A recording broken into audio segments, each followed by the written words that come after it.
right? We were talking about reactions, and in reactions we have spoken about combustion, and the part that we have discussed is saturated hydrocarbons will always burn with blue flame, unsaturated hydrocarbons burn with yellow flame. The reason for burning is incomplete combustion, and that incomplete combustion is happening in the ambient oxygen condition. Ambient मतलब जितना oxygen है, additional oxygen अगर हम supply करें, then you can find blue flame there also, but the oxygen present is not sufficient enough. Gas welding जैसे आपने देखा था, oxyacetylene, acetylene things. Okay, oxyacetylene as a gas. Now our next thing that we are going to learn today is about the next type of reaction, which is known as substitution reaction. ये सब 11 में मतलब बड़े बड़े detail करके आएगा. Substitution reaction. Now substitution reaction is a characteristic reaction of alkanes. Alkane में हमें क्या करना है? Alkanes are known as paraffins. Paraffins means they do not react. In order to use alkanes for any pharmaceutical chemical process, you have to first make the alkane reactive. अगर वो react ही नहीं करे तो उसका कोई काम नहीं है. तो उसको reactive करने के लिए हम क्या करते हैं? Substitution reaction. ये काफी कॉम्प्लेक्स रिएक्शन है. दिस डिटेल आप इसको 11 में पढ़ेंगे. तो सब्स्टिट्यूशन का मतलब क्या है? जैसे easiest way to understand is with methane. Okay, this is the structure of methane. अब मीथेन को हम क्या करेंगे? जब ये एल्केन होके बैठा है, that is CH4, this species is not reactive, so you have to substitute one or more hydrogen atoms by substituent. One of the way is to make it a haloalkane. Haloalkane means to bring a halogen in place of hydrogen. ठीक है ना? So methane reacts with chlorine, and this reaction happens in presence of sunlight. ठीक है? यही आपका पहला बड़ा reaction आएगा grade 11 में. This happens in presence of sunlight, where one hydrogen is knocked off. तो ये क्या बन जाएगा? CH3Cl, and that Cl will combine with hydrogen forming HCl. ठीक है? Just introduction part ही 10th में है. इसको हम क्या बोलेंगे? क्लोरोमीथेन. ये आगे फिर क्लोरीन से रिएक्ट कर सकता है, डाइक्लोरोमीथेन बन सकता है, आगे फिर रिएक्ट कर सकता है trichloro. Trichloro is also known as chloroform. ये आपको पता रहना चाहिए. ट्राइक्लोरोमीथेन यानी कि one valence is with H and rest is with chlorine. This is known as trichloromethane, also known as chloroform, which is used for, ये कभी आपको एक क्वेश्चन में दे दिया, an anesthetic agent. Chloroform is also known as an anesthetic agent, है ना? Chloroform सुंघाने से बेहोश हो जाते हैं. और सारे कार्बन्स को, हाइड्रोजन्स को भी आप निकाल सकते हो, तो आपका प्रोडक्ट बनेगा CCl4. इसको हम कहते हैं कार्बन टेट्राक्लोराइड. इसको हम कहते हैं carbon tetrachloride. Carbon tetrachloride. This is used as a solvent in lab as well as finds a lot of use in electronic and semiconductor industry also. So लिख लीजिए, what is substitution reaction? You can write one line, that reaction in which one or more hydrogen atoms of a hydrocarbon are replaced by some other atoms like chlorine or fluorine or bromine. One or more hydrogen atoms of a hydrocarbon are replaced by some other atoms at grade 10 level. That some other atom is usually chlorine, is known as substitution reaction. And this is a characteristic property of alkanes. हमने भी आपको alkane से example दिखाया ना? कोई बात नहीं अक्षत, सुनो. The reaction in which one or more hydrogen atoms of a hydrocarbon are substituted or replaced by other atoms, and who are the other atoms like chlorine, is known as substitution reaction.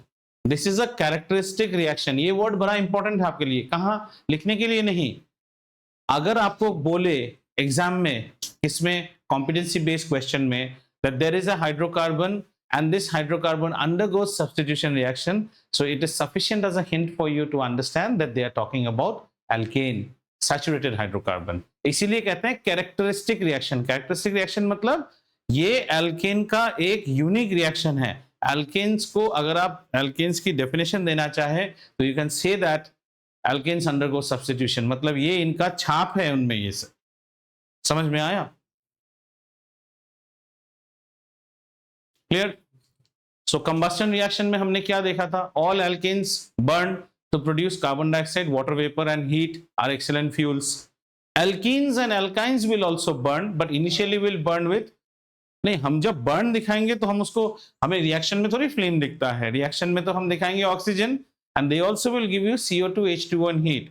और what you should remember is that no they will burn with reaction में जो दिखा रहा है that is complete combustion. Usually in the atmospheric oxygen, if I burn an alkyne or an alkene, it will not burn with a blue flame because the oxygen is not sufficient for it to undergo complete combustion. Therefore we have to lance it, additionally oxygen supply karna hoga, and once you supply, the heat given by them is much more than even alkane, as a result of which they are used for gas cutting systems.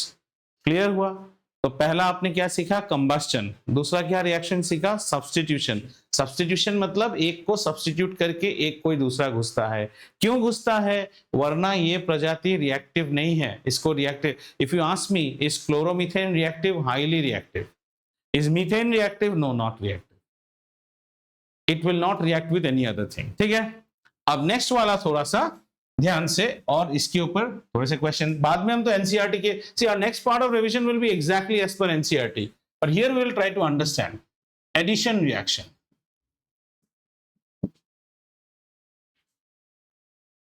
इसमें दो चीज आते हैं हमारे पास, sorry, याद रखिएगा addition reaction में हम दो चीज सीखेंगे. टेस्ट फॉर सैचुरेटेड, मतलब जब आप नोट्स बनाएंगे ऐसे रखिएगा, टेस्ट फॉर सैचुरेटेड और अनसैचुरेटेड हाइड्रोकार्बन. ये एक चीज, इस चीज के साथ ये एक सब्जेक्ट होता है, और दूसरा होता है हाइड्रोजिनेशन. दोनों को धीरे धीरे देखते हैं. हाइड्रोजिनेशन मतलब जब हम एडिशन रिएक्शन पढ़ते हैं तो हमें दो चीज इसका सब्जेक्ट में डिस्कस होता है. एक होता है टेस्ट फॉर सैचुरेटेड और अनसैचुरेटेड हाइड्रोकार्बन, ठीक है, और एक होता है hydrogenation. These two topics are covered under addition reaction. ठीक है. आइए सबसे पहले टेस्ट फॉर सैचुरेटेड को देखते हैं. इस टेस्ट का नाम होता है ब्रोमीन वाटर टेस्ट. ये 10 में 11 में भी पढ़ोगे, 12 में भी रहता है ब्रोमीन वाटर, और लैब में this is a very excellent way to test for a saturated or a unsaturated hydrocarbon. आइए, saturated hydrogenation we are not discussing now. Saturated का मतलब क्या होता है, कार्बन और कार्बन के बीच में सिंगल बॉन्ड, और अनसैचुरेटेड का मतलब क्या होता है, डबल या फिर ट्रिपल बॉन्ड, है ना. कार्बन और कार्बन के बीच में डबल, या फिर कार्बन और कार्बन के बीच में ट्रिपल. मैं दूसरी वैलेंसीज की बात यहां नहीं कर रहा हूं. ये जो टेस्ट है bromine water test, this test observe the principle of addition reaction. Addition मतलब कोई चीज ऐड कर देना किसी में, खत्म बात. लेकिन इस टेस्ट से हम सैट और अनसैट में डिफरेंशिएट कर सकते हैं, सिर्फ उतना ही. अनसैट में फर्दर सिंगल डबल में डिफरेंशिएट नहीं कर सकते हैं. Do you understand? Bromine water test is a test which will help you find out whether the hydrocarbon you are dealing with is a saturated one or an unsaturated one. It cannot further tell you in if it is unsaturated वो double है कि triple है. अब ये कैसे बताता है? Bromine water का जो कैरेक्टरिस्टिक कलर है ना, इसका कलर है रेडिश ब्राउन, रस्ट के जैसा. ब्रोमीन तो एक गैस है बेटा, वाटर से पास करा करा के उस वाटर को हमने क्या कर दिया है, रेडिश ब्राउन कर दिया, रस्ट की तरह. ठीक है. आइए, और आपने केमिकल रिएक्शंस में पढ़ा था ना चेंज ऑफ कलर, तो इसमें हम चेंज ऑफ कलर पे ही खेलेंगे. तो कैसा रहेगा, we will take a sample. हम एक सैंपल लेंगे, और ये सैंपल क्या हो सकता है बेटा, सैट हो सकता है या अनसैट हो सकता है. तो हम सैंपल लेंगे, सैंपल में हम क्या ऐड करेंगे, ब्रोमीन वाटर. और ब्रोमीन वाटर को Br2 ही लिखते हैं. इट्स लाइक दो it is in water form, bromine water. Gas तो तुम्हें मिलेगा नहीं, तो Br2 ब्रोमीन. ठीक है. यहाँ रिएक्शन नहीं लिख रहा हूं, यहाँ पे ये लिख रहा हूं. दो चीज होगा, अगर ये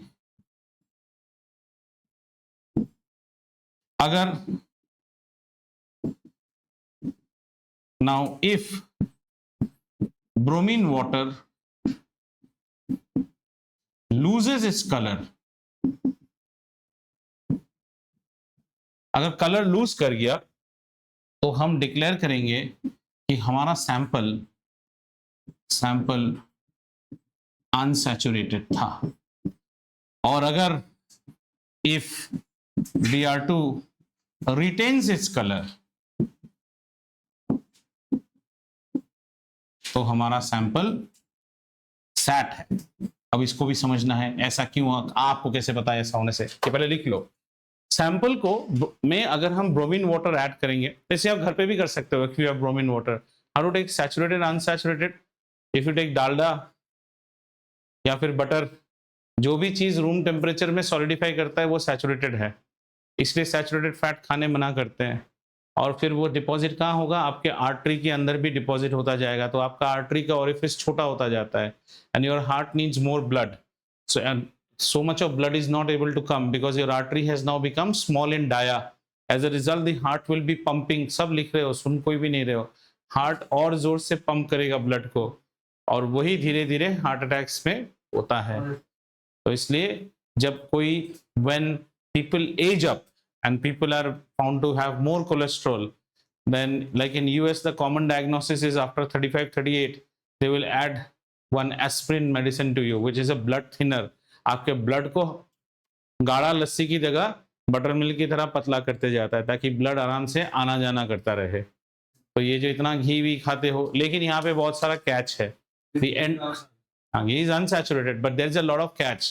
The entire population of Western population and the growth for capitalist and the capitalist economy has actually made Indians bunny rabbits like anything.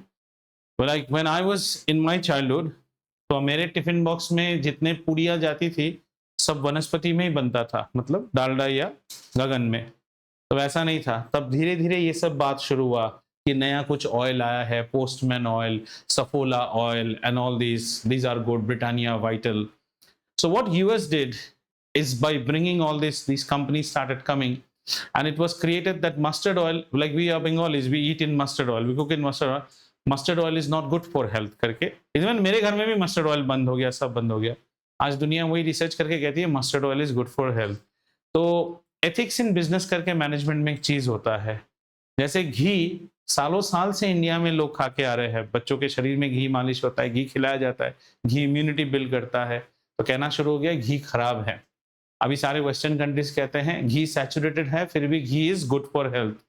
So you just see, if you see the belt of Odisha, Bengal or say UP and all, people have all eaten rice. कोई बीमारी नहीं था उस वक्त, अभी ज्यादा बीमारी है। As you are growing, my only 2 cents to you, anything that you eat like this, packet खोल के खाते हो ना, is a form of a toxic thing that you are eating, as simple as that. It has preservatives, it will have other things. और ये जितने oil के जो कहानी है, ये सब McDonald's and all, they are not allowed to use pine oil in US, but they use pine oil in India. ये पूरा गुफ्टअप है, ये पूरा चीज, पूरा राजस्थान घी पे ही खा के बड़ा हुआ है। महाराणा प्रताप से लेके सबको ले लो, सब में ताकत था, कोई हार्ट अटैक में कोई नहीं हुआ। हमारे प्रॉब्लम क्या हो गया, आपको इतना बदतर बनाया गया है, एक तो you travel in car and you ruin your body, then you buy a cycle to again build up your body. Are you understand? और अब जो ये जेप्टो फेप्टो सब आने के बाद क्या हो गया, अभी और भी घर से नहीं निकलते हो, तो वो लाइफस्टाइल के साथ गंदा वाला खाना खा रहे हो। I think you all are now 15 years old, you should call it a day. तुम्हें अभी से एक चीज छोड़ना सीखो, सालों साल। पिज्जा का first thing is start getting pizza out of your diet. That's the worst thing that you can have. The other day I was reading breakfast 10 में स्कोर करने बोला है to a cardiologist. So they said cornflakes, you know how much is scored? -10. That's all sugar, preservative. Idli सुनने से लगता है तुम चावल खा रहे हो, इडली को 8 रैंक मिला है, पोहा 7, पूरी 6 रैंक किया है, 10 में 6 दिया है। ये गंदे नहीं है, पर लोग 5 पूरी खा के चलते थे, आप चलते भी नहीं हो और आप क्या कर रहे हो, म्यूसली और ये सब खा रहे हो। जितना पैकेट की चीज खा रहे हो सब गंदे चीज खा रहे हो। एक चीज छोड़ना सीखिए अभी से, that content of cheese which you are eating and the amount of maida that you eat. Pizza is all maida, veg calzone, non-veg calzone, ये सब खाते हो ना, सब मैदा है, ये सब छोड़ना शुरू कर दो। पूरी खाना है, आटे की पूड़ी खाओ, होल व्हीट। और जो ब्राउन ब्रेड और ये सब है ना, ये सब आई वॉश है। काम करो, क्योंकि now you are working hard, you will play, so you will sweat it out. अभी अगर बॉडी मेंटेन कर दोगे ना, नेक्स्ट 7-8 ईयर्स आपका बॉडी अच्छा रह जाएगा। अच्छा खाओ, कुछ नहीं होता है रसगुल्ला खाने से, कुछ नहीं होता है वो क्या कहते हैं चाशनी वाली कचौरी खाने से। उससे कहीं गंदा होगा जब तुम वो वेनिला वाला आइसक्रीम खाते हो पैक किया हुआ, उससे कहीं गंदा चीज है। But you eat a fresh बनाया हुआ गुजिया, कोई प्रॉब्लम नहीं है। Otherwise, all Indians should have been bad in all those days. You can't fight with your grandfather still on fist because they have eaten good things. We are eating all crap. और packet से खाना तो बंद करो। Pizza is the first thing that you should get rid of. Pizza, वो जो burgers खाते हो ना बैठ के, उसमें फ्राइड वाला एक पैटी रहता है। चलो इसको सीखते हैं। तो sample plus bromine water. So if you take say if you have sunflower oil, now sunflower oil कैसा है बेटा? Sunflower oil is liquid in room temperature. So it is what? Liquid in room temperature, मतलब वो unsaturated है। Sunflower oil में जब हम bromine water add करेंगे ना, तो ब्रोमीन वाटर का कलर रेडिश ही रह जाएगा। सो रेडिश नहीं, लूज कर जाएगा, बिकॉज सनफ्लावर इज अनसैचुरेटेड। वहीं अगर आप घी ले लोगे और घी में ऐड करने की कोशिश करोगे तो उसका रेड कलर रिटेन रहेगा। तो ये कैसे होता है उसको देखते हैं। चलो तो 2 एग्जांपल लेते हैं। सबसे पहले लेट्स टेक अ अनसैट हाइड्रोकार्बन लेते हैं, और इसके लिए हम लेते हैं इथीन को। बड़ा इजी है। This is our ethene. Hydrogen hydrogen hydrogen hydrogen, ठीक है। मैंने जानबूझ के इस बॉन्ड को येलो कलर से मार्क किया है, इस बॉन्ड को मैंने येलो से मार्क किया है, ठीक है। अब एडिशन रिएक्शन का मतलब होता है, इस पे हमने क्या ऐड किया? ब्रोमीन ऐड किया, Br2। तो ब्रोमीन क्या करेगा ना, ये अनसैचुरेटेड है। अनसैचुरेटेड का मतलब है कि अभी इसकी सारी तृष्णा और तृप्त नहीं हुई है, इसमें भूख है, इसने एडजस्ट मार के रोटी शेयर करके खाया है। अगर नया रोटी मिलेगा ना, ये खाएगा उसको। समझ में आ रहा है? Are you understanding what is the difference between sat? Sat मतलब you have been saturated, satisfied। और लोगे बेटा नहीं, ये लेकिन कॉम्प्रोमाइज मार के बैठा है। Given a chance, he will always want to have a bond with someone else। तो ये स्ट्रक्चर कैसा हो जाता है? कार्बन कार्बन, ये बॉन्ड ऐसे ही रहेगा, और जो वो डबल बॉन्ड था ना, वो खुल जाता है ऐसे, ठीक है। खुलने के बाद यहाँ पे हमारे पुराने वाले हाइड्रोजन आ गए, जो हाइड्रोजन था। समझ में आ गया बेटा? अच्छा, ब्रोमीन वाटर का रेड कलर किसके लिए होता है? Because of the presence of bromine. अब ब्रोमीन ही जब नहीं रहा, ब्रोमीन यहां घुस गया आके। समझ में आ रहा है? ब्रोमीन ही जब नहीं रहा तो रेड कलर क्या रहना? तो ये जो अभी मिक्सचर हो जाएगा और नया कंपाउंड जो बन गया, ये कलरलेस हो जाएगा। तो यहां पे हम लिख सकते हैं, ये है हमारा इथीन। इथीन पे हमने क्या ऐड कर दिया? ब्रोमीन वाटर, ठीक है। और ब्रोमीन वाटर ऐड करने पे हमें सब्सटेंस क्या मिला? Dibromo ethane.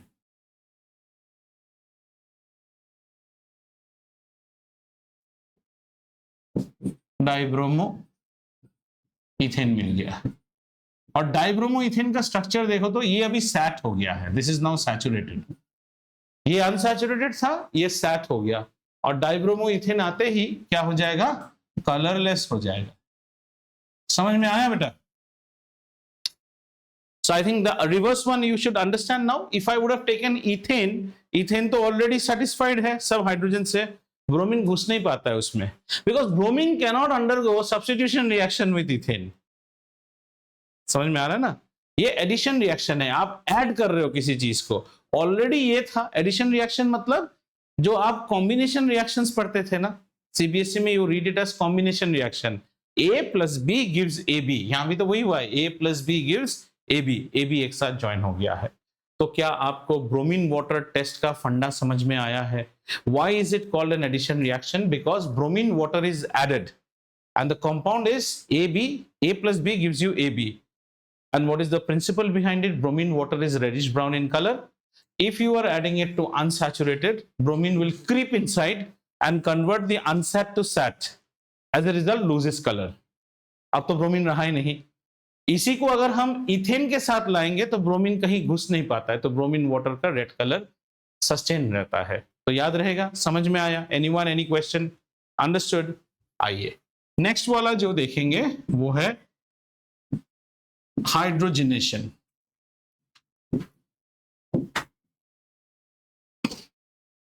हाइड्रोजनेशन। हाइड्रोजनेशन का वेरी बेसिक रिएक्शन है, ये भी रोजमर्रा की जिंदगी में। जो हमारे पास वेजिटेबल ऑयल रहते हैं, वेजिटेबल ऑयल या फिर आपका सनफ्लावर ऑयल जैसे ऑयल हो गया, ठीक है ना, हाइड्रोजनेशन में। सो वेजिटेबल ऑयल, और ये है अनसैचुरेटेड, अनसैचुरेटेड। इसको हम क्या करेंगे, हाइड्रोजन ऐड करेंगे, और ये होता है, this is a typical reaction. In your book this will be written only nickel, but the catalyst are nickel, platinum और पैलेडियम। आप ये तीनों यूज कर सकते हैं 200 डिग्री सेल्सियस में। ये इंडस्ट्रियल प्रोसेस है। All of you know what is Dalda और नॉट? डालडा देखा है? हाँ या ना बोलो, नहीं तो समझाऊंगा। आपने डालडा नहीं देखा है तो खाने के शौकीन ही नहीं हो। गगन वगन का नाम सुना है? वनस्पति का नाम सुना है? ये जो दुकान में आप बिरयानी खाते हो और आपको बड़ा टेस्टी लगता है ना, तो बिरयानी बड़ा ग्रीजी होके रहता है। जब आप हॉट बिरयानी आप फॉइल पैक से खोल के घर में ऑर्डर करके बिरयानी खोलते हो तो biryani is very very Galeazzi. They will put lot of Dalda into it. Dalda is something like which is a, घर में जाके पूछना, व्हाइट कलर का सॉलिड मक्खन जैसा टाइप रहेगा, एकदम व्हाइट कलर का। रत्नदीप में जाना में दिखाई देगा, येलो कलर का पैक रहेगा और व्हाइट कलर का solid, one sort of, it's called वनस्पति, फ्राइंग ऑयल है, सॉलिड रहेगा। उसको जैसे ही आप कढ़ाई पे छोड़ते हो वो मेल्ट होना शुरू कर देता है, और जितने तरह के बढ़िया मारवाड़ी मिठाई बनता है, या फिर वो देसी घी में बनते हैं, और जितने मारवाड़ी ये बनते हैं, क्या कहते हैं आपके, नमकीन, नमक पाड़ा हो गया, कचौड़ी हो गया, समोसा हो गया, डालडा के टेस्ट को कोई नहीं बीट कर सकता है। वंस इफ यू हैव, वो लत खराब है, उसमें खाना ठीक नहीं है। Once if you eat a Dalda puri और a paratha, you will not even pick up that sunflower oil paratha, आपको मजा ही नहीं आएगा। So if you go to Delhi and if you go to the entire UP belt and you see that big tawa रहता है ना, शाम को आलू टिक्की तलते रहता है, देखे हो, आलू टिक्की तलते रहता है ना सेंटर में, और जितने चाट वाले होते हैं, वो जो ऑयल है ना, दैट इज एक्चुअली वनस्पति, वरना वो टेस्ट नहीं आएगा। जैसे ही वो खत्म होता है, देखना वो डब्बे से ऐसे सॉलिड व्हाइट निकालेगा। हाँ, डालडा में अगर आपको ऑमलेट खाने का शौक है तो डालडा में omelette is also very tasty. And in winters if you are in north and Delhi, मतलब मैं ये सब बहुत कर चुका हूँ, so there is one thing available in Delhi called aloo chaat. ऐसे बड़े बड़े क्यूब्स ऑफ आलू रहेगा और आपकी आंखों के सामने फ्राई करेगा, it will be chilling cold and is very tasty. Toothpick दे देगा, उससे उठा उठा के खाने का। समझ में आया? यही बिरयानी जब आप पूरा नहीं खत्म कर पाते और आप फ्रिज में रख देते हैं, अगले दिन जब सुबह निकालते हो तो वो बड़ा स्टिकी स्टिकी सा रहता है। That is because all the Dalda has frozen up. फिर आप जब इसको माइक्रो में लेके जाओगे, जितने अच्छे दुकान और बिरयानी बोलते हैं, बिरयानी में जब तक डालडा गिरेगा नहीं, उसमें टेस्ट ही नहीं आएगा। या फिर lots of ghee, ghee costly होता है। तो दो कंपनी के हमें मिलते हैं, एक होता है Dalda is one company, one is called Gagan. और उसके समोसे में जो टेस्ट है, पूरी में जो टेस्ट है, कचौरी में, वो आपको मिल ही नहीं सकता है। समझ में आया? साल में कभी एक बार मैं डालडा की पूरी बनाता हूँ घर पे, मतलब under strict regulation, but it is very tasty. So vegetable oil जो अनसैचुरेटेड है, इस पे हाइड्रोजन ऐड करने से हमें यहाँ पे क्या मिलता है, सैचुरेटेड फैट वाला, जिसे हम कहते हैं वनस्पति, ठीक है ना, वनस्पति ऑयल, लाइक डालडा, गगन रथ। इसी को कैम्ब्रिज वाला पढ़ेगा जब वो पढ़ेगा, यू नो, मार्जरीन से बटर बनाने का प्रोसेस जो रहता है, like when you are making butter out of it. Do you know how ghee is made? Does anyone know the process? Sir mummy बनाती है। हाँ बनाते, पर देखे हो कभी? कुछ जला देती, कुछ जला देती है। सर नहीं, जो मलाई निकलती है घी बनाने के लिए सबसे पहले आपको आपके घर पे होना पड़ेगा फुल क्रीम मिल्क। रोज दूध से थोड़ा सा मलाई निकलेगा और वो मलाई सेपरेट करते जाओ। 7, 8, 10 दिन मलाई सेपरेट करने के बाद आपके पास एक बाउल मलाई होगा। समझ में आया? तो ये क्या, मिल्क का फैट आया आपका। इस मलाई को आप क्या करोगे, ठंडा कर लोगे पूरा। ठंडा करने के बाद आप इसको विप कर दोगे फूड प्रोसेसर या मिक्सी में डाल के। जैसे ही विप करोगे ना, तो दो चीज हो जाएगा पूरा। Basically you are doing the Yashoda Maiya वाला काम। तो ऐसा करते करते पूरा बटर ऊपर आ जाएगा, लड्डू बन के बटर ऊपर आ जाएगा एकदम हाथ में। अब बाकी थोड़ा पानी छोड़ देगा, बटर उठ के आ जाएगा। This is the purest form of butter that you can have. This butter will not have smell and it will not be yellow in color. Do you get it? If you are in a place in Punjab named Jalandhar, तो जलंधर में एक restaurant chain है highway में जिसका नाम है हवेली. आप अगर जलंधर हवेली में जाके खाना खाएंगे तो वो आपको यही बटर देगा जो कि व्हाइट है. लेकिन आपको तो गंदा खाने की आदत है, तो आप ये बटर खा के ही बोलेंगे अन्ना इसका टेस्ट कैसा है. तो आपको तो वो येलो वाला बटर खाने का शौक है. इस बटर में हम बाद में क्या ऐड करते हैं, थोड़ा सा फूड कलर और सॉल्ट ऐड करते हैं. तो ये बनता है the butter that you eat, the yellow packet Amul is salted butter. Then वो येलो हो जाएगा और उसको आप सॉलिडिफाई करोगे तो बिल्कुल you will get that smell. That white butter जो निकला, इससे अब आगे आप घी बनाओगे. Then it is put in kadhai, और कढ़ाई में टेम्परेचर आप बढ़ाना शुरू करते हो. ये पूरा सॉलिड जो है पूरा पिघल के एकदम ट्रांसपेरेंट वाटर जैसा लिक्विड बनेगा एंड सम अनबर्न्ड पार्टिकल्स रहेगा. That is also very tasty. उसको भी लोग चीनी वीनी मिक्स करके खाते हैं, बहुत टेस्टी होता है. और जब गरम गरम रहते हैं उसको हम छान लेते हैं, तो वो जो लिक्विड क्रिस्टल क्लियर आता है ना, दैट इज प्योर घी. और वो हाँ, white butter is a patent of Punjabis which is the pure form of butter. उसमें आपको टेस्ट नहीं आएगा. जैसे अभी हम कुकिंग करने के लिए कौन सा लेते हैं, unsalted butter. You know there is an unsalted butter available for cooking. उसमें नमक नहीं, उसको ब्रेड में लगा के खाओगे तो टेस्ट नहीं आएगा. ठीक है. तो hydrogenation reaction is vegetable oils. इसमें हमको ये नहीं देखते हैं, we don't see any formulas. तो दीज आर अनसैचुरेटेड. इस पे हम हाइड्रोजन ऐड करते हैं और इससे हम क्या बनाते हैं, वनस्पति ऑयल. और इसमें वनस्पति ऑयल घी बन सकता है, डालडा बन सकता है. So the reaction happens in the presence of a catalyst and the catalyst is either nickel, platinum or palladium, but in your book it will be always written as nickel. तो इसको थोड़ा formula से अगर आप देखना चाहते हो तो C डबल बॉन्ड C, बहुत बड़ा चेन होता है ना ये सब, तो इसमें हम ऐसे लिख देते हैं R R R R. समझ में आया ना, R R R R करके लिखने से. हाँ, तो अभी ये क्या हो गया, ये एल्कीन हो गया. इस पे आपने हाइड्रोजन ऐड किया, इसमें निकल कैटलिस्ट, निकल, प्लैटिनम या फिर पैलेडियम भी हो सकता है.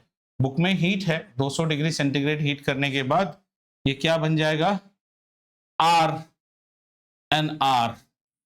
तो एक तरह का कैसा बन गया, एल्केन बन गया. ये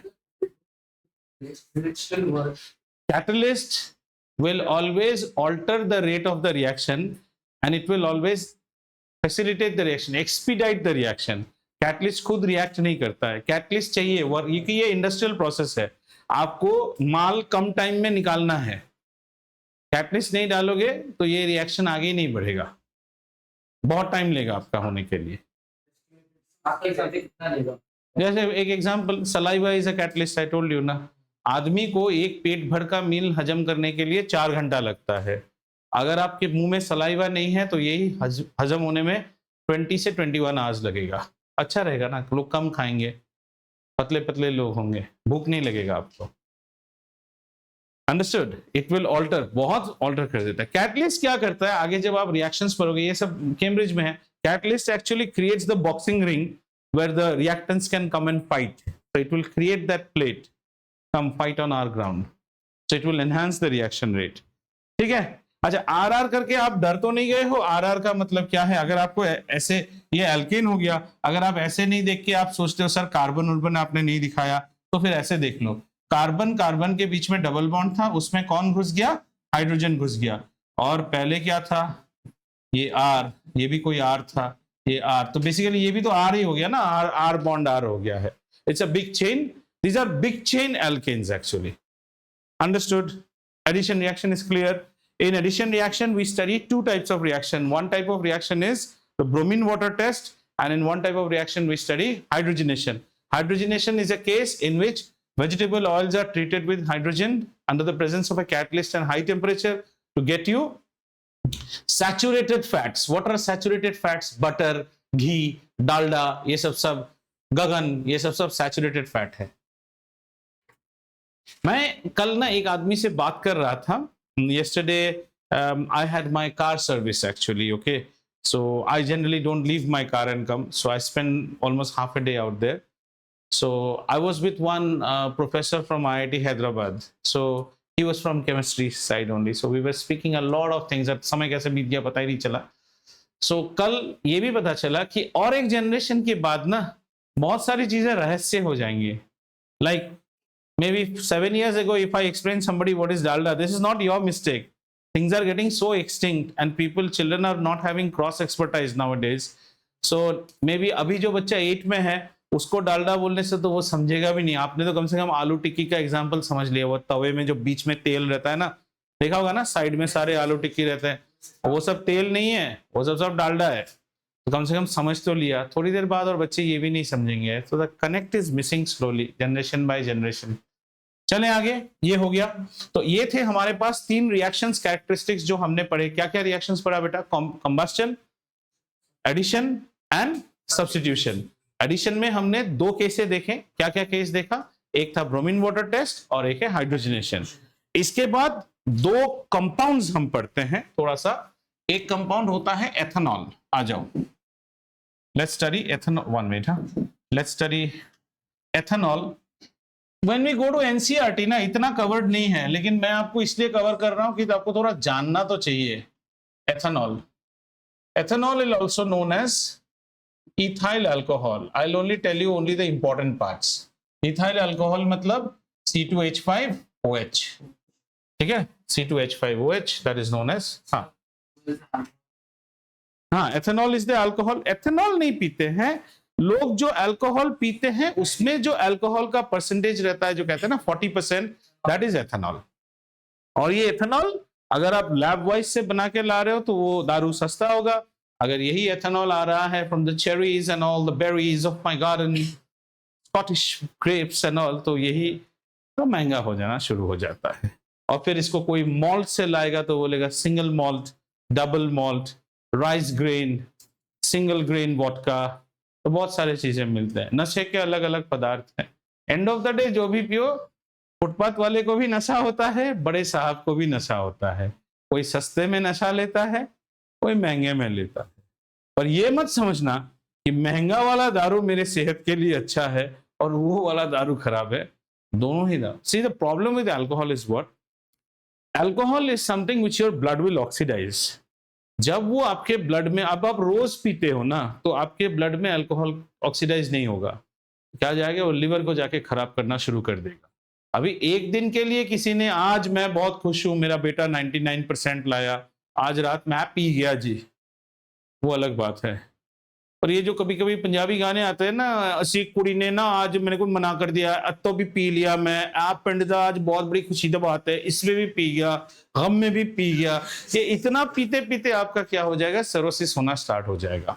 if you are habituated to consume. That's why when you drink and drive, so when it comes in your blood में कब आता है? जब आपको ऑक्सीडाइज नहीं होता है.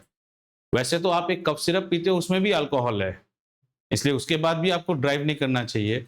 वो बहुत लोग कहते हैं नहीं नहीं हमारे बेटे को ना उसका यूरिन इश्यूज है, वो जितना भी पानी पीता है यूरिन इन्फेक्शन होता है इसलिए बियर पीता है. ऐसा कोई बात नहीं है. 10 बोतल पानी पिलाओ, बॉडी का मैकेनिज्म ऐसा है कि what goes in has to come out. लेकिन लोग समझते हैं snowy bright sunny day, so I should have my lager beer, 4x gold from Queensland out in my pitcher out here and watch the cricket match as the Indians get rattled. और फिर beer P P के match देख रहा है, वो मोटू ही होगा.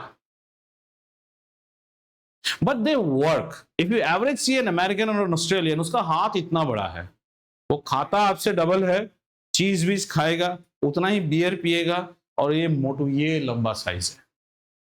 ठीक है, बहुत अच्छी बात है. चलिए, तो आइए एथेनॉल के कुछ प्रॉपर्टीज देखते हैं. तो पहला प्रॉपर्टी हम एथेनॉल में देखेंगे इज नोन एज कंबस्टन. अब एथेनॉल को भी आप फ्यूल की तरह यूज कर सकते हैं और करते भी हैं. तो कंबस्टन में क्या हो जाएगा? C2H5OH. इसको अगर हम ऑक्सीजन में बर्न करेंगे, बिल्कुल बर्न होगा, फ्यूल है, तो हमें सिर्फ वही चीज देगा, CO2, H2O और एनर्जी. बाकी बैलेंस करने का बैलेंस कर लीजिए. तो बैलेंस करने से कितना? 2CO2 3H2O, 2CO2 3H2O. So will ethanol undergo combustion? Very nicely. Do you see these cases? Yes, in every 5-star and big hotels and all on the Bain Marie. You know what is the Bain Marie? वो जो बड़ा सा table लगा रहता है ना, जिसमें खाने नीचे सुंदर सुंदर स्पिरिट लैंप्स लगा के रखते हैं ना, गर्म रखने. वो स्पिरिट लैंप किस में चल रहा है? इसी में चल रहा है. केरोसिन नहीं यूज कर सकते. केरोसिन यूज करोगे तो इतना स्मेल आएगा, हो गया फिर खाने का सत्यानाश। हम क्या यूज करते हैं, एंड लैब में भी यूज करते हैं, ठीक है। तो एथेनॉल के अभी सोर्सेस क्या क्या है, शुगर केन बगास रहता है, बैम्बू रहता है, देन क्रिस्टलाइजेशन। अब आते हैं इसका main reaction, the main reaction oxidation. ये थोड़ा ध्यान से देखिए, ऑक्सीडेशन। ऑक्सीडेशन का मतलब क्या है, एडिशन ऑफ ऑक्सीजन, ठीक है, एडिशन ऑफ ऑक्सीजन। ये रिएक्शन जब होता है ना, इसमें हम यूज करते हैं, this is our ethanol. Ethanol means C2H5OH। इसमें जब हम ऑक्सीजन ऐड करते हैं, इस ऑक्सीजन को ऐसे स्क्वायर ब्रैकेट में लिखते हैं, ऑक्सीजन इन एटॉमिक फॉर्म, इसको कहते हैं nascent oxygen, very very pure oxygen. Oxidation में आप ऑक्सीजन ऐड कर रहे हो ना, this is again industrial process, आपको यहां ऐसे दिखा रहा है, इतना आसान है नहीं। This is called nascent oxygen. Nascent oxygen means oxygen in is atomic form. आपको ऑक्सीजन एज एन एटम तो एग्जिस्ट ही नहीं करेगा, वो कंबाइन करके क्या हो जाएगा, ऑक्सीजन मॉलिक्यूल हो जाएगा। ये मॉलिक्यूल नहीं है, ये एटम है, और इसको आप 11 में बहुत डिटेल में फिर पढ़ोगे। वो एनवायरनमेंट को आप इनर्ट कर दो, inert.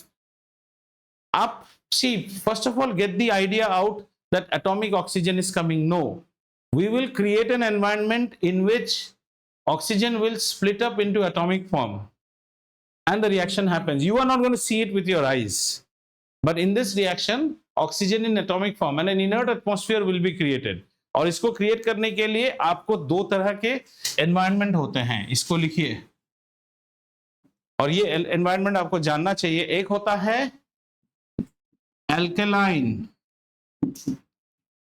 KMnO4, either of one हम यूज करते हैं, हाँ, alkaline KMnO4 और acidified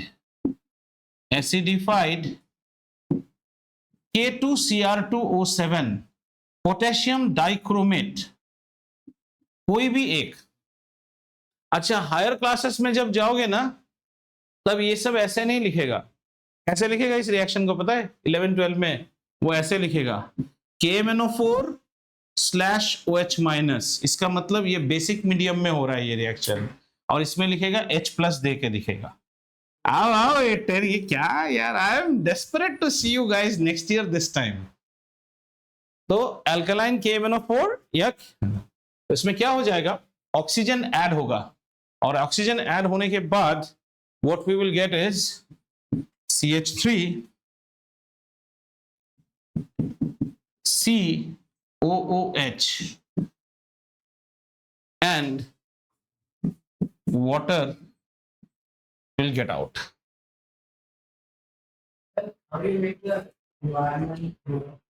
Nitrogen, argon, blanketing. जब रिएक्शन होगा उसके आसपास नाइट्रोजन ब्लैंकेटिंग कर देते हैं। क्लोज्ड एटमॉस्फेरिक गैसेस रिएक्शन जब होगा ना, ओपन में नहीं होता है, क्लोज्ड होता है। ओपन हो गया तो फिर आपका कंट्रोल कहाँ रहेगा उसके उस पर। एक और चीज बताते हैं, पहले इसको लिख लीजिए। नहीं, मैं बताता हूँ, पहले ये लिख लो। ये रिएक्शन में अल्कोहल कन्वर्ट हो जाता है कार्बोक्सिलिक एसिड में और वाटर छोड़ता है।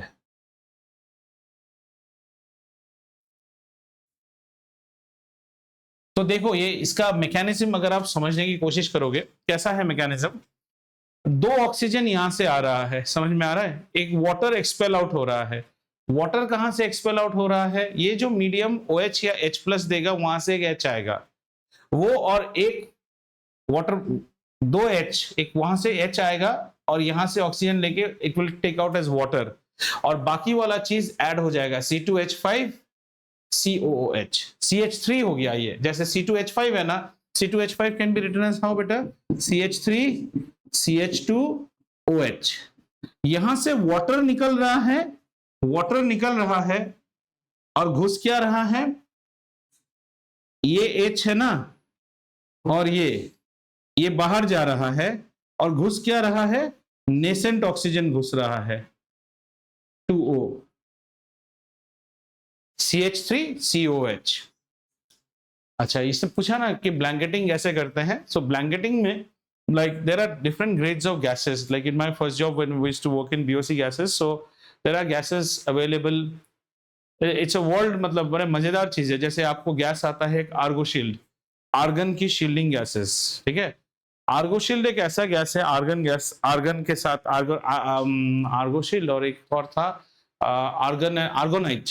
आर्गोनाइट is argon nitrogen, that's a brand name gas. If you actually spray Argonite across a petrol pump ना, तो आप फ्लेम लेके भी घुस सकते हैं, कुछ नहीं होगा.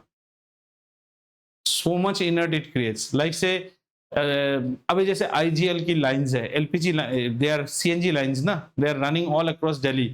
तो they are running through the VIP areas of Delhi, they are running through other place. आपको एक वेल्डिंग जॉइंट लीक हो गया, आपको उस वेल्डिंग जॉइंट को मीट करना है, तो आप थोड़ी शटडाउन मार सकते हैं ट्रैफिक वफिक रोक के. तो वहां पे आर्गन शील्ड वेल्डिंग होता है. जो गैस है ना, वो गैस जा रहा है, उसी के ऊपर फ्लेम से काम हो रहा है, लेकिन बाहर वाला एनवायरनमेंट कैसा रहता है, इनर्ट कर देंगे, और रनिंग में ही आपका हो गया welding. Then there is a gas called Entonox. Entonox is like, it's a gas that was not sold in India, self-administered. It's having nitrous oxide and oxygen mixed. Nitrous oxide is also known as laughing gas. ये आपको दर्द भुला देता है. तो man can bear, अब जैसे हम पेन बेयर करते हैं ना, तो कोई आपको मारता है तो आपको चोट लगता है, तब maximum amount of pain a person can bear is labour pain. उसके बाद आदमी तो नहीं, the lady will get unconscious. So in UK this gas used to be sold before the medic is arriving. आप गाड़ी में सीज फायर की तरह वो सिलेंडर रख सकते हैं, and you can self administer. ये आपको आपका पेन रिलीफ करा देगा. मेडिकल में सबसे बड़ा चीज होता है पेशेंट को पेन रिलीफ कराना. उसके बाद उसको, अभी मान लो मैंने आपको ऐसा पेन रिलीफ किया कि नीडल घुसाने से भी आपको दर्द नहीं होता है, तो आपको कोई डर है क्या? नहीं है ना. So what is the fear? Entonox करके एक गैस आता है, वो इंडिया में नहीं देते हैं, यूके में खूब बिकता था. आप ऐसे लेके सुनिए, अभी भी मिलता है एंटोनॉक्स. अलग अलग नेम से बिकते हैं, तो गलत काम करेगा आदमी उसको लेके, ठीक है ना. So because you need a bit of intelligence to use, it's self administered. Before anyone comes, you can yourself inhale and give. हाँ, ज्यादा भी नहीं, ताकि आप बेयर कर सको पेन को. फ्रैक्चर हो गया तो लेबर पेन में ये बिकता था. फ्रैक्चर वैक्चर हो गया, आप हॉस्पिटल ले गए, बच्चा चिल्ला ही रहा है, तो थोड़ा एंटोनॉक्स सुना के ले जाओ, जाएगा. ये समझ में आया? ऑक्सीडेशन, ये एक कैरेक्टरिस्टिक रिएक्शन है. यहाँ 2-3 रिएक्शन देखेंगे, देखने में सब एक जैसा. सुनिए, ऑक्सीडेशन ऑफ अल्कोहल से हमें क्या मिलता है? Carboxylic acid. ऑक्सीडेशन प्रोसेस में इसका शॉर्ट नोट्स बड़ा इंपॉर्टेंट है. अगर आप इसको शॉर्ट नोट्स, क्योंकि आप ऐसे याद करोगे तो ये आपको याद नहीं होगा. आइए फिर से देखते हैं ऑक्सीडेशन प्रोसीजर क्या है. ऑक्सीडेशन मतलब 2 चीज होगा. Number 1, addition of nascent oxygen. ये कहां से एरो आना शुरू? एडिशन ऑफ नेसेंट ऑक्सीजन, ठीक है. और दूसरा क्या हो जाएगा? Removal of water. अच्छा, ये एक चीज है. एनवायरनमेंट क्या है? एनवायरनमेंट होना चाहिए आइदर बेसिक और एसिडिक. अगर आप बेसिक ले रहे हैं एनवायरनमेंट, तो इसका रहेगा KMnO4. अगर आप एसिडिक एनवायरनमेंट में कर रहे हैं, तो ये है K2Cr2O7. ठीक है. पार्टिसिपेंट कौन है? पार्टिसिपेंट है अल्कोहल. 11 में जाके देंगे प्राइमरी अल्कोहल. इस पे कौन ऐड हुआ? 2O. और फिर यहां में से कोई एक आएगा, ओनली 1. प्लस आपको हीट भी देना है. सोचो ना, पानी निकालना पड़ेगा तो हीट तो देना ही पड़ेगा ना. Water has to be thrown out. तो यहां हमें क्या मिलेगा? एक कार्बोक्सिलिक एसिड मिलेगा, और साथ में वाटर भी छोड़ेगा. अगर आपको ये अभी आराम से समझना है तो बनाइए CH3CH2OH. और ये जो चीज है, इस ससुरा को बाहर निकालना है आपको. और घुसाना किसको है? डबल O को घुसाना है. बस कितना मुश्किल है. पढ़ते लिखते नहीं हो इसीलिए नहीं होता है. CH3COOH और वाटर निकल गया. ध्यान रहे, एथेनोइक एसिड बनाने के लिए अल्कोहल कौन सा लोगे? एथेनॉल ही लोगे. यहां आपको कोई कार्बन अलग से सप्लाई नहीं करेगा, लाइक एल्डिहाइड्स और एस्टर्स. एल्डिहाइड और एस्टर में हम क्लास 1 के बच्चे से स्कूल घुसते थे शाम को जब बाप बच्चा को लेने आता था, क्लास 2 का बच्चा बन गया, एक कार्बन तो मिल जाता था एक्स्ट्रा। यहाँ 1 का बच्चा 1 होके ही निकलेगा। ठीक है, ये इंडस्ट्रियल प्रोसेस, ये इंडस्ट्रियल प्रोसेस है। इसमें कोई कैटालिस्ट स्टार्ट होता है? इसमें यही सब तो है, रिएजेंट्स K2Cr2O7 और KMnO4। ये प्रोसेस है जब आप when you are manufacturing see a distillery और अ ब्रूअरी, वो आपको क्या बनाएगा, जैसे बॉम्बे में घुसते ही, न्यू बॉम्बे में घुसते एक जगह है नेरुल करके, after you cross Vashi you cross Nerul. Nerul में जैसे आप पूना की तरफ जा रहे हो तो लेफ्ट साइड में आपको आएगा London pilsner. London pilsner is a brewery, बड़ा कंपनी है, और उस बस स्टॉप का नाम ही है एलपी, एलपी। एलपी मतलब है लंदन पिल्सनर। तो वो लोग क्या बनाते हैं, अल्कोहल बनाते हैं। उसका अल्कोहल कोई ब्रूअरी भी लेके जाएगा, कोई फार्मास्यूटिकल भी लेके जाएगा, तो ये है एसिड मैन्युफैक्चरिंग फ्रॉम अल्कोहल। तो इसको 12 में कहां पढ़ोगे, जब कार्बोक्सिलिक एसिड्स का मेथड्स ऑफ प्रिपरेशन पढ़ोगे तो ये भी एक होगा, और जब आप अल्कोहल का कैरेक्टरिस्टिक रिएक्शन पढ़ोगे तब भी ये पढ़ोगे। और अभी हम कार्बोक्सिलिक एसिड पढ़ेंगे, उसमें ये फिर से आएगा। ठीक है, क्या क्या रिएक्शन देखा आपने इसको लेके, अल्कोहल को लेके? सबसे पहले आपने कंबस्टन देखा, और फिर कंफ्यूज मत होना, हाँ, सबसे पहले हमने एल्केन हाइड्रोकार्बन्स के रिएक्शन देखे थे। अगर आप लेकिन बच्चा कंफ्यूज मत होइए, यहाँ पे मैं फिर से एक बार बता देता हूं। हमने शुरू किया था हाइड्रोकार्बन के रिएक्शन से। इसमें क्या क्या रिएक्शन देखा था? कंबस्टन, सबसे पहले कंबस्टन, आग ये कलर का क्यों होता है। फिर क्या देखा था? सब्स्टिट्यूशन। फिर क्या देखा था? एडिशन। Very good. अब आप क्या देख रहे हो? अब आप स्पेशल क्लास ऑफ कंपाउंड पढ़ रहे हो, और आप पढ़ रहे हो इथानॉल को। इथानॉल में आपने क्या क्या पढ़ा? सबसे पहले कंबस्टन, उसके बाद आपने क्या पढ़ा बेटा? आपने पढ़ा ऑक्सीडेशन। ऑक्सीडेशन में आपको क्या याद रखना चाहिए? 2O इन होगा और पानी बाहर जाएगा, और अल्कोहल जो है एसिड में परिवर्तित होगा, बस। अब इसका तीसरा रिएक्शन है डिहाइड्रेशन। तीसरा डिहाइड्रेशन।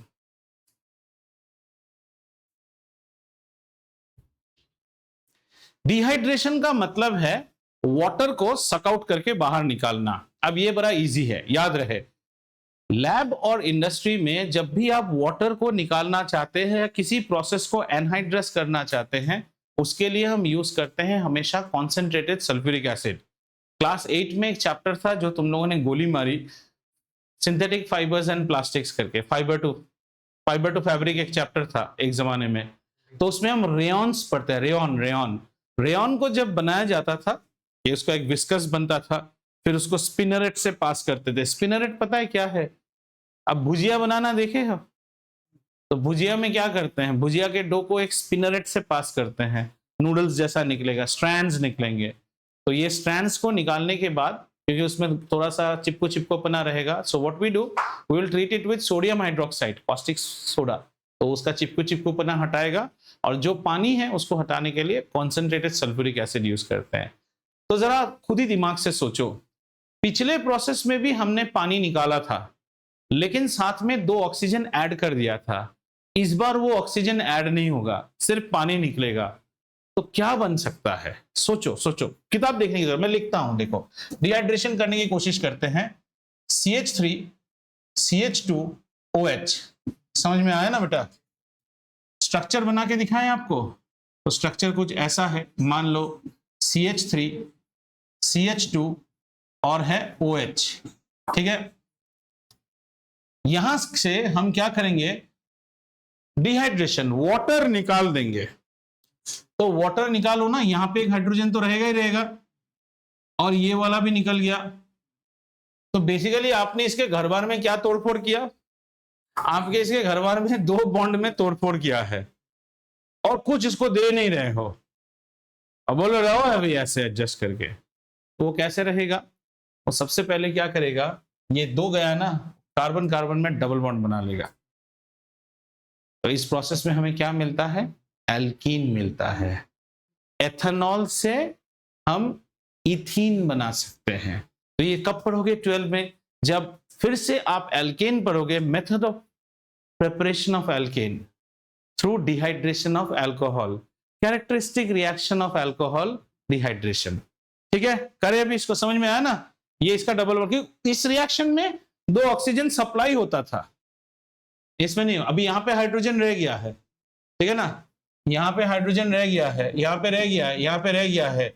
जरा देखो तो स्ट्रक्चर कैसा बन रहा है। इथिन का जनरल फॉर्मूला क्या होना चाहिए? CnH2n C2H4, तो C2 तो है, H4 भी है, बाकी बॉन्डवा को एडजस्ट कर दो। ये कैसे एडजस्ट हो जाएगा? कार्बन कार्बन में डबल बॉन्ड फॉर्म करेगा और ये ऐसे आ जाएगा। मैकेनिज्म समझ में आ गया ना, तो आप रट्टू मारने को आपको जरूरत नहीं, रिएक्शन लिखेंगे अभी, पहले मैकेनिज्म समझिए। डिहाइड्रेशन, और इसको कौन बाहर निकालेगा? एक नाक साफ भी तो चाहिए ना, जो जहर को सूखेगा, वो होगा कॉन्सेंट्रेटेड H2SO4। इसका काम ही यही है कि पानी खींच लेता है। लिखिए अभी रिएक्शन को। आइए, डिहाइड्रेशन में सबसे पहले हम लिखेंगे एथेनॉल CH3CH2OH, कॉन्सेंट्रेटेड लिक्विड, ठीक है ना, और इसको हम बोलेंगे dehydration. Dehydration is removal of water, concentrated H2SO4। और ये वाटर आपको भाप बन के निकालो या जैसे भी निकालो, there's a temperature parameter also.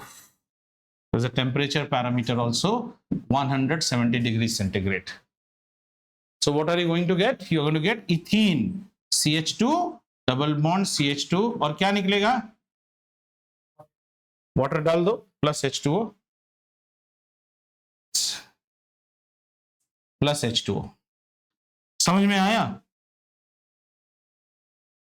Plus H2O।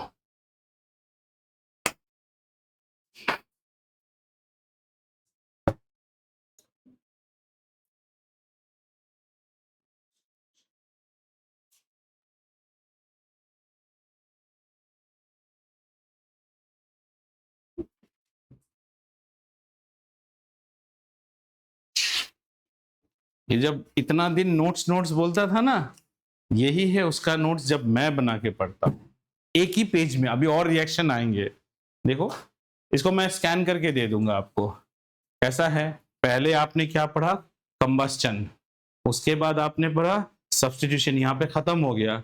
उसके बाद एथेनॉल पढ़ रहे हो, addition reaction, bromine water test, this, and last में डिहाइड्रेशन आप पढ़ रहे हो। पूरा एक पेज में आता है, और फिर एग्जाम से पहले इसको पढ़ के चले जाइए, हो गया आपका लाइफ।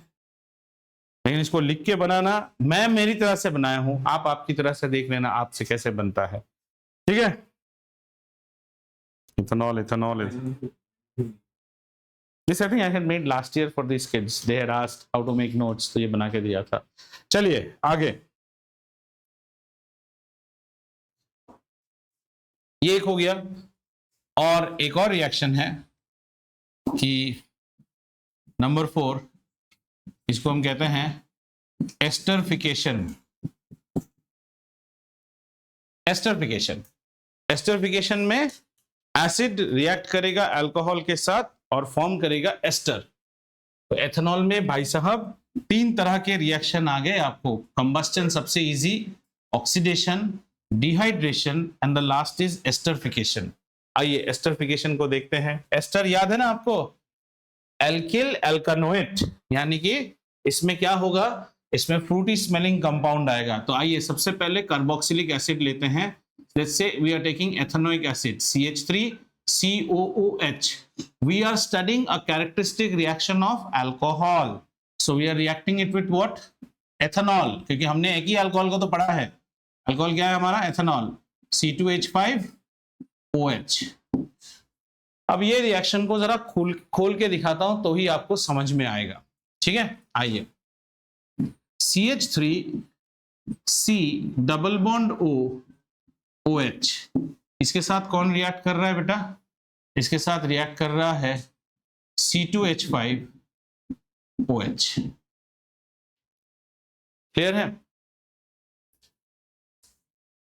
ठीक है, तो इसको थोड़ा सा उल्टा करके लिखता हूं। तो शायद आपको इजी लगेगा। OH और यहां पे क्या लिखूं, C2H5। Is it clear? यहां हमें एस्टर बनाना है। एस्टर का फॉर्मूला क्या होता है? एस्टर होता है RC, 1 मिनट। एस्टर का फॉर्मूला होता है, प्रॉपर से देखें तो इसमें कोई R रहेगा, C डबल बॉन्ड O और यहां पे एक R डैश आना चाहिए। अब उसके साथ इसको मैच करो। अगर ऐसा करना है तो हमें करना क्या पड़ेगा, यहां पे हमें लाइन ऑफ कंट्रोल को खोलना पड़ेगा। समझ में आया? हमने कहा लाइन ऑफ कंट्रोल को खोला, यहां पे खोल दिया। अभी इतना प्रोसेस मैंने कर लिया, मार्किंग, ठीक है। दूसरे साइड में ये दूसरा R है, तो दूसरे साइड में कहां खोलना पड़ेगा, यहां खोलना पड़ेगा। ये चीज क्या है, HOH, वाटर निकालना पड़ेगा। तो कौन चाहिए यहां पे, बस सीख गए। और क्या, कॉन्सेंट्रेटेड H2SO4। तो यहां से क्या होगा, इतना सा पोर्शन आउट हो जाएगा। तो आपका नया स्ट्रक्चर क्या बनेगा, CH3C डबल बॉन्ड O और अल्कोहल से आया C2H5। हमेशा याद रखिए, एस्टरिफिकेशन में जो एल्किल है वो अल्कोहल से आता है। एस्टरिफिकेशन का जो एल्किल है, एल्किल वो कहां से आता है, अल्कोहल से आता है। हालांकि इसमें आपको कोई दिमाग वाला क्वेश्चन देता नहीं है, कैम्ब्रिज में अच्छा देते हैं। वहां पूछेगा आपको, how would you prepare this ester, what alcohol will you take, what acid will you take. So always remember the alkyl comes from alcohol. करके देखें, हाँ बोलो बिना आपका सवाल। नहीं लेगा ना बेटा, आपको रोटी कच्चा खिला देने से पेट भरेगा, नहीं भरेगा ना, उल्टी होगा ना। वैसे यहाँ भी नहीं होगा, डाइल्यूट नहीं है। Concentrated H2SO4 only is a dehydrating agent. Are we fine? अच्छा, अब यहाँ पे वाटर बाहर निकलेगा। तो सपोज मैं आपको कहता हूं मुझे बनाना है मिथाइल प्रोपानोएट बनाना है, बोल जाओ स्क्रीन मिथाइल प्रोपानोएट बनाना है। मिथाइल प्रोपानोएट, सबसे पहले उसका फॉर्मूला लिखे। मिथाइल प्रोपानोएट, मिथाइल ये ऑक्सीजन, ये कार्बन, डबल बॉन्ड, प्रोपानोएट मतलब 3 होना चाहिए, तो यहां पे C2H5 होना चाहिए। क्या ये मिथाइल प्रोपानोएट है? मिथाइल प्रोपानोएट है। इसको बनाना है अभी, तो उसके लिए सबसे पहले क्या समझ में आया था, एल्किल अल्कोहल से आता है, तो इस बार एथेनॉल लेने से काम नहीं चलेगा, मेथनॉल लेना पड़ेगा। तो मेथनॉल कैसा होता है बेटा, CH3OH, पर हम उसको कैसे लिखेंगे, OH CH3। ये आ गया एक ससुरा। इसके साथ किसको रखना पड़ेगा, इतना पोर्शन कौन लाता है, इतना पोर्शन एसिड लाता है, प्रोपानोइक एसिड लाना पड़ेगा हमें। क्या लाना पड़ेगा, प्रोपानोइक एसिड। अब प्रोपानोइक एसिड अगर मैं ऐसे ही लिखूं तो कैसा रहता है, C2H5 COOH, this is propanoic acid. Now you may think, sir, this is ethyl. No, 3 carbon, propanoic acid. तो इसका स्ट्रक्चर बनाए C2H5, थोड़ा और कंफ्यूज करें, CH3 CH2 C double bond O OH, propanoic acid आ गया। अब यहां से क्या निकालना है, पानी निकालना है। कैसे निकालेंगे, यहां पे दरार मारेंगे और ये चीज निकाल देंगे, ठीक है ना, इतना पोर्शन निकाल देंगे। निकाल दो इसको बाहर।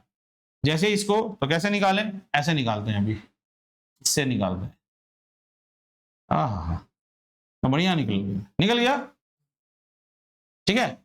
ये लेकिन O है, हाँ, इसको C मत समझना, ये O है। अब क्या होगा, जैसे ही निकल गया वो वहां पे है ना, मझधार पे खड़ा हुआ, ये वाला, तूने प्यार की बीन बजाई मैं दौड़ी चली आई, ये आ गया। तो ये क्या हो गया आपका, मिथाइल प्रोपानोएट। अब बाहर कौन निकल गया, वाटर निकल गया। समझ में आया? So these are the 3 main equations. Carboxylic acid में भी जब हम पढ़ते हैं तो अब कार्बोक्सिलिक एसिड में अलग नहीं रहेगा, यही इक्वेशन दोबारा आएगा। These are done. इससे ज्यादा और आपके पास रिएक्शन नहीं है। एक रिएक्शन है जो इसमें नहीं है, किसको कहते हैं, सिलेबस में नहीं है, पढ़ेंगे उसको भी। एक होता है हाइड्रोलिसिस ऑफ एस्टर्स। एस्टर का भी हाइड्रोलिसिस हो सकता है, ये जो एस्टर है ना इसका भी हाइड्रोलिसिस हो सकता है, then you get a sodium salt of the ester like sodium ethanoid, sodium propanoid, वो सोप में हम देखेंगे, जब सोप पढ़ाएंगे तो आपको समझा देंगे। सो ये सारे रिएक्शंस आपको याद रहना चाहिए, इससे क्वेश्चंस लेकिन आते हैं। तो अल्कोहल में आपने क्या क्या रिएक्शन देखा, very very important. Alcohol starts with what बेटा, कंबस्शन, फॉलोड विथ हाँ, अल्कोहल में कहां से सब्स्टिट्यूशन, सब्स्टिट्यूशन एल्केन में था, अल्कोहल में क्या आ रहा है, ऑक्सीडेशन, फिर डिहाइड्रेशन और फिर एस्टरिफिकेशन, ये चार। ऑक्सीडेशन में क्या था, नेसेंट ऑक्सीजन घुसता है तो फिर तो क्या निकल, वाटर बाहर जाता है तो कार्बोक्सिलिक एसिड फॉर्म करेगा, डिहाइड्रेशन में एल्कीन फॉर्म करेगा, एस्टरिफिकेशन में एस्टर फॉर्म करेगा। ठीक है, hydrolysis of ester I think will do it in our next class. इसमें लाइक कार्बोक्सिलिक एसिड में हम इसको पढ़ते हैं। अच्छा, दो तीन चीजें नहीं पढ़ाऊंगा, वो आप खुद पढ़िए। Uses of ethanol, harmful effects of ethanol मुझसे बेहतर आप ही लोग जानते हैं, ज्यादा पीने से लोग, and then there is loss of economy, social loss, relationship loss, सब कुछ देख लेना। ये और मैं नहीं पढ़ाने वाला हूँ, ये सब बेकार लगता है पढ़ाने में। ठीक है, और ये रिएक्शन हम लोग लैब में करते भी थे, ये जो रिएक्शन आपने किया ना, ये करते ही आपको कराची बेकरी स्मेल आना शुरू हो जाएगा। In fact you can do this reaction at your home. Vinegar अगर घर में है ना, 2 ड्रॉप विनेगर और कोई भी अल्कोहल है, डेटॉल वेटॉल है, उसमें डालना शुरू करो, आना मत लगी ना, मीठी मीठी खुशबू आना शुरू कर देगी। हाँ, विनेगर और alcohol, vinegar is acetic acid, alcohol is alcohol, बढ़िया स्मेल आएगा एकदम, टूटी फ्रूटी बिस्किट जो होता है ना उसका स्मेल आना शुरू।